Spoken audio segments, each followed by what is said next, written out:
Good morning and welcome to Rising.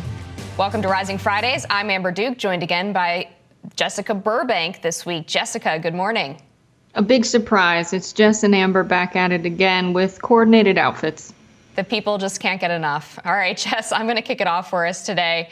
New Bloomberg News Morning Consult polling finds President Biden trailing between former President Trump in several critical swing states: Arizona, Georgia, Pennsylvania, Michigan, North Carolina, Nevada, and Wisconsin, when voters were asked who they would support in a hypothetical general election. Overall, about 8 in 10 voters across all states said Biden was too old for another term. Nearly 6 in 10 labeled Trump, meanwhile, as too dangerous. Voters were also more likely to describe the former president as mentally fit than the incumbent, the poll found. This upcoming Tuesday, voters in over a dozen states, including the swing states of North Carolina and Virginia, will take to the booths to vote in the Super Tuesday primaries, where both presidents, Trump and Biden, will attempt to stave off their party's challengers. Meanwhile, some third-party candidates are still making a splash in the polls. In a hypothetical matchup, Robert F. Kennedy Jr. earned between 6 and 10% of voter support across swing states, including Arizona, Georgia, Pennsylvania, Michigan, North Carolina, Nevada, and Wisconsin.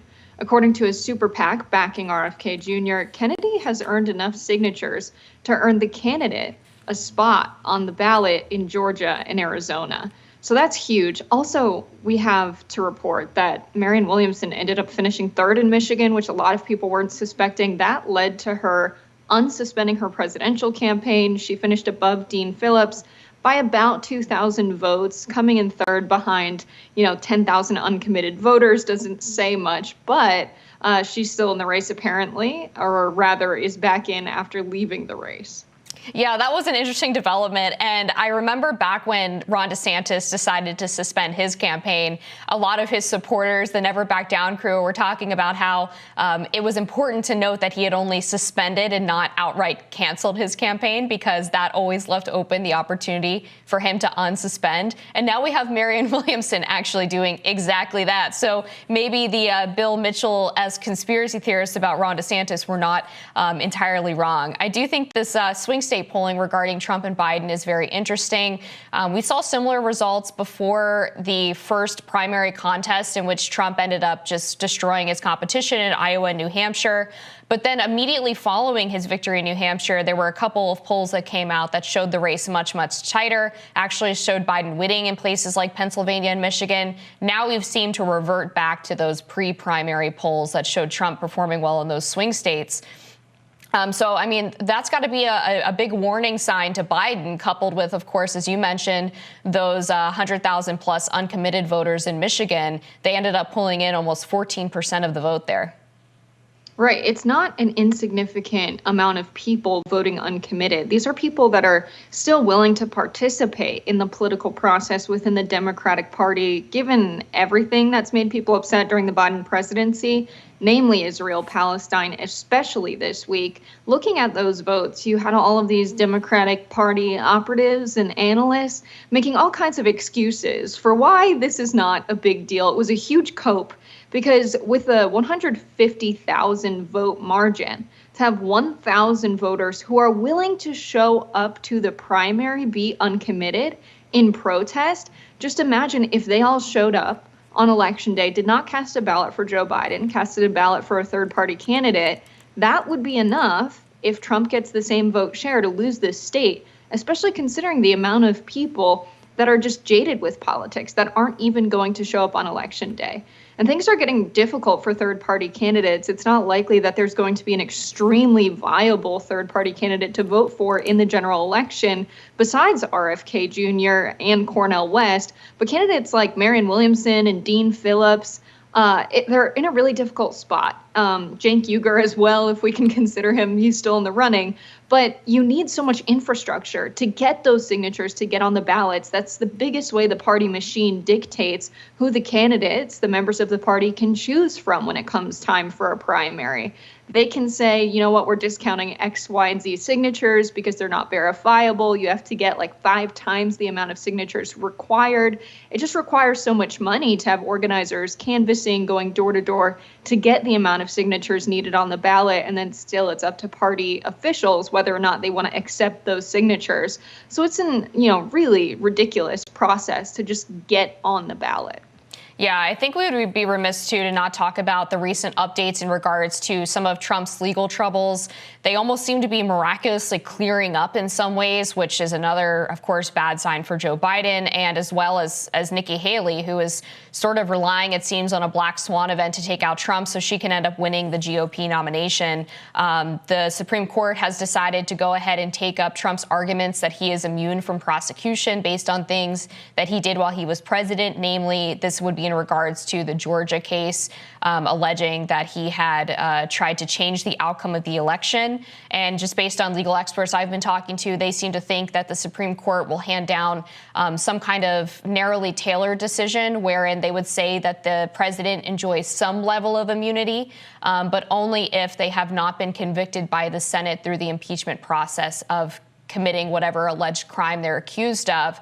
And of course, Trump was never convicted of what happened on January 6th in terms of trying to foment an insurrection or change the outcome of the election. So that would potentially give him immunity in that case if the Supreme Court does rule that way.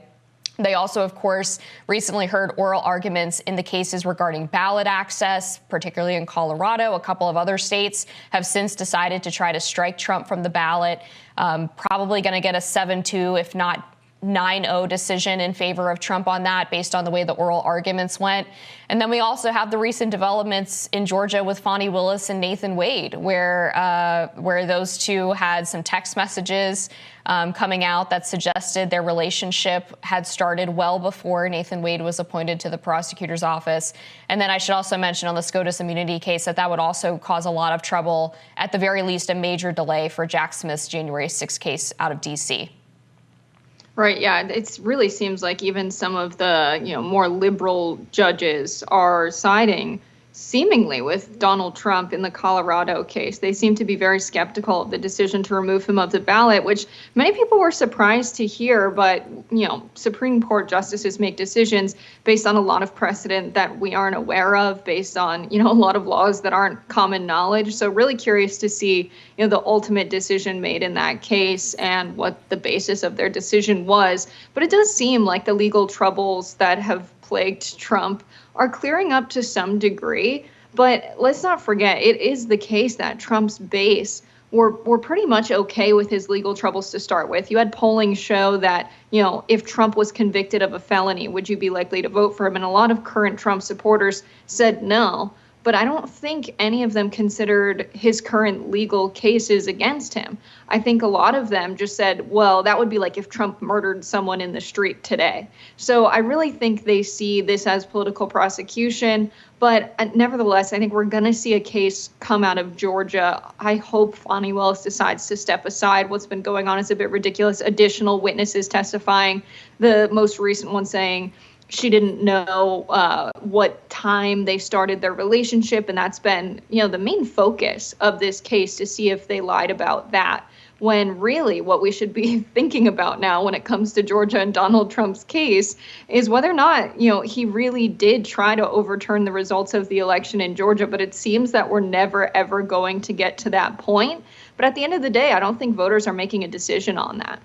Yeah, I mean, it's an interesting point, because we heard even moderate Republicans over the past few weeks say that they're not worried about Trump's legal issues. They similarly find them to be rather politicized. Jeb Bush, of all people, co-authored an op-ed in the Wall Street Journal going against the New York civil fraud case in which Trump was fined $355 million plus interest, for a total of $455 million for allegedly committing fraud in terms of inflating his real estate assets in order to get bank loans. Chris Sununu, who was officially backing Nikki Haley's primary bid, has also said that he would vote for Trump even if he were a convicted felon. So all of this suggests that you're exactly right, Jess, that voters are not really taking these things into account when they're deciding whether or not to support Trump. They've kind of already gone with the foregone conclusion that these particular indictments are political, and they're not interested in trying to give credence to those by, I guess, changing their vote, either